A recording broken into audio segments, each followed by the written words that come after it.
Masustansya at matipid na pang snack ba ang hanap ninyo? Try mo naman tong malunggay chips recipe natin. Sobrang mura lang ng paggawa nito guys, at sobrang dami mo nang magagawa at madami na din ang makakakain nito. Perfect to guys na pampulutan, pang snack kapag nanonood ng movie, o di kaya naman ay ipang ulam. Ano pang hinihintay natin? Let's start! Dito guys ay nanungkit pala tayo ng isang sanga ng malunggay. Himay-himayin lang natin itong mga malunggay guys. Buti nga umulan kagabi, medyo nawala yung alikabok na nakakapit sa malunggay. Pero huhugasan pa din naman natin yan mamaya. Matapos nating mahimayan ay nakakolekta tayo dyan ng estimated 1 cup ng malunggay. Pwede na yung ganyang kadami. Hinugasan ko na din nga pala yung malunggay dyan. Ginamitan ko lang yan ng strainer para mas madaling hugasan.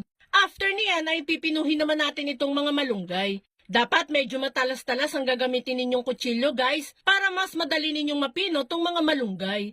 Kung may mga